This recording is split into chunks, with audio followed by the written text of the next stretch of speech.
Hello বন্ধুরা, দেখো তোমাদেরকে অ্যালোভেরা গাছ দেখাচ্ছি। যে জঙ্গল হয়েছে না, এগুলো পরিষ্কার করা তো ঠেলা আছে, ভেতর তো হাত ঢোকানোই যাবে না, যে জাম, কিছু পোকামাকড় ঢুকে থাকলে তো টের পাওয়া যাবে না। দেখো অ্যালোভেরা কি বলো তো, এ আবার বেশি জলও আবার সহ্য করতে পারে না।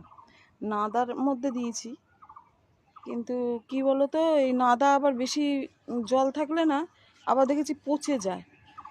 তো বৃষ্টি হয়েছে, একটু জল হয়েছে অবশ্য, কিন্তু আমি এই বর্ষাকালটা একটু কাত করে দিই যাতে জলগুলো তোমার বেরিয়ে যায়, তখন দেখি আবার গাছগুলো ঠিক থাকে। কিন্তু বর্ষাকালে অতিরিক্ত জল পেলে না, তখন আবার গাছগুলো আস্তে আস্তে দেখি পচে মরে যায়, জানো, পচে যায়, অনেক গাছ পচে যায়। দেখো এতেও যেন ওদের জায়গা কম মনে হচ্ছে, তাই না? মনে হচ্ছে আরও বড় কিছু দিলে মনে হয় আরও ভালো হতো। মাটিতে বসাতে পারতাম, জানো তো, কিন্তু মাটিতে বসাইনি।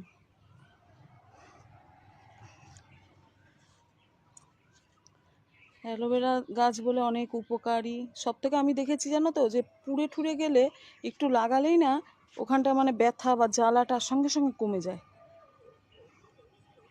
অসংখ্য অসংখ্য ধন্যবাদ তোমাদেরকে। সবাই ভালো থেকো, সুস্থ থেকো।